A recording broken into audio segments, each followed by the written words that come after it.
আসসালামু আলাইকুম everyone, welcome to my channel. আজকে আমি আপনাদের সাথে খুবই মজার একটি মিল্ক বল রেসিপি শেয়ার করব। খুবই নরম, সফট এবং মুখে দিলেই মিলিয়ে যাওয়ার মতো একটি রেসিপি। অবশ্যই ভিডিওটি সম্পূর্ণ দেখবেন, আর ভিডিওটি ভালো লাগলে একটি লাইক দিয়ে চ্যানেলটিকে সাবস্ক্রাইব করে দিয়ে যাবেন। আর রেসিপিটি যদি ভালো লেগে থাকে অবশ্যই কমেন্ট করে জানিয়ে যাবেন। আপনাদের একটি কমেন্ট আমাদের ভিডিও বানাতে অনেক বেশি মোটিভেট করে। আর অবশ্যই কিন্তু অল নোটিফিকেশন অন করে দিয়ে যাবেন, যেন পরবর্তীতে ভিডিও ছাড়ার সাথে সাথে সবার আগে আপনার কাছে পৌঁছায়। তো বেশি কথা না বাড়িয়ে চলুন সরাসরি রেসিপিতে যাওয়া যাক। মিল্ক বল এই রেসিপিটি তৈরি করার জন্য আমি নিয়ে নিয়েছি হাফ কাপ পরিমাণ সুজি। এখানে আমি 1/4 কাপে 1 কাপ পরিমাণ চিনি একসাথে মিক্স করে নেব। চাইলে আপনারা চিনির পরিমাণ এখানে বাড়িয়ে অথবা কমিয়েও দিতে পারেন। যে যেমন মিষ্টি খেতে পছন্দ করেন সেই অনুযায়ী চিনি দিয়ে দিতে হবে।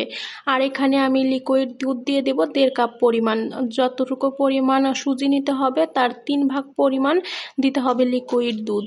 লিকুইড দুধ দিয়ে দেওয়ার পরে আমি এখানে 1 ফোঁটা পরিমাণ ভ্যানিলা এসেন্স দিয়ে দিয়েছি। এবার সুজি এবং লিকুইড দুধটা ভালো করে মিশিয়ে নিচ্ছি।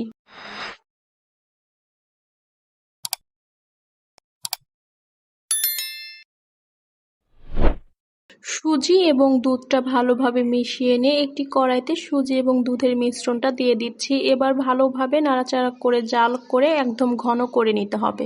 চুলার আঁচটাকে একদম লোতে রেখে জাল করতে হবে, যেন সুজিটা ভালোভাবে সিদ্ধ হয়, এবং অনবরত নাড়াচাড়া করতে থাকতে হবে যেন নিচে লেগে পুড়ে না যায়।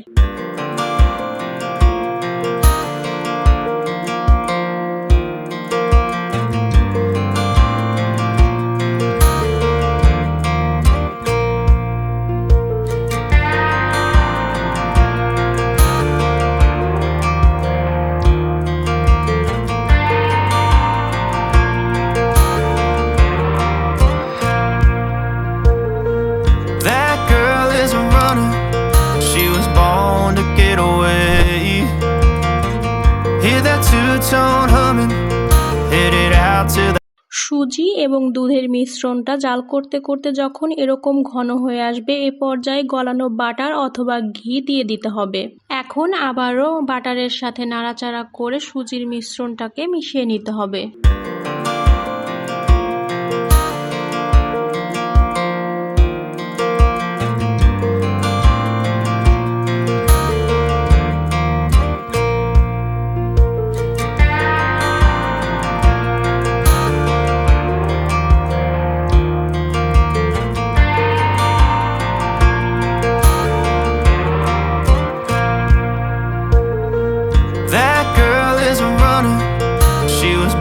সুজিটা যখন জাল দিতে দিতে এরকম ঘন হয়ে আসবে, অল্প একটু সুজি হাতের মধ্যে নিয়ে এরকম ভাবে গোল করে দেখে নেবেন। যদি সুন্দরভাবে বল হয়ে যায় তাহলে হয়ে গেছে। এবার চুলাটাকে বন্ধ করে রেখে দিতে হবে। ভিডিওতে নিশ্চয়ই দেখতে পেয়েছেন খুব সুন্দরভাবে কিন্তু বল হয়ে গিয়েছে, তার মানে সুজির মিশ্রণটা খুব সুন্দরভাবে ঘন হয়ে গিয়েছে। এবার চুলাটাকে বন্ধ করে ঠান্ডা হওয়া পর্যন্ত রেখে দেব। ফিরে আসছি ঠান্ডা হওয়ার পরে। এখন কিন্তু খুব সুন্দরভাবে ঠান্ডা হয়ে গেছে। হাতে ধরলে কিন্তু হাতে আর গরম লাগছে না। এ পর্যায়ে খুব সুন্দরভাবে হাত দিয়ে মথে নিতে হবে, যেন বল বানানোর পরে কোনো প্রকার ক্র্যাক না থাকে। হাত দিয়ে ভালোভাবে মথে নিয়ে 4 কোণা শেপ দিয়ে নেব।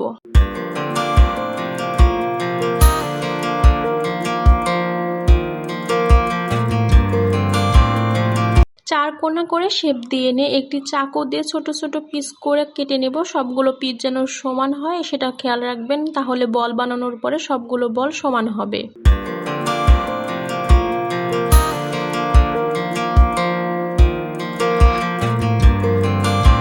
চার কোণা শেপ করে কেটে নিয়েছি। এবার প্রত্যেকটা পিস হাতের মধ্যে নিয়ে গোল গোল করে বল শেপ দিয়ে নেব।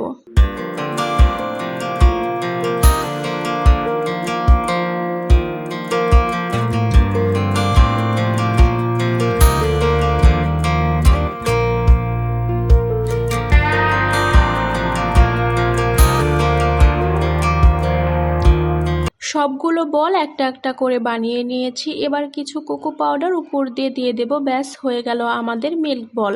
এটা খেতে কিন্তু দারুণ লাগে, খুব মজা এবং মুখে দিলে সাথে সাথে মিলিয়ে যায়। একবার হলেও ট্রাই করবেন। আর ভিডিওটি কেমন লাগলো অবশ্যই কমেন্ট করে জানিয়ে যাবেন।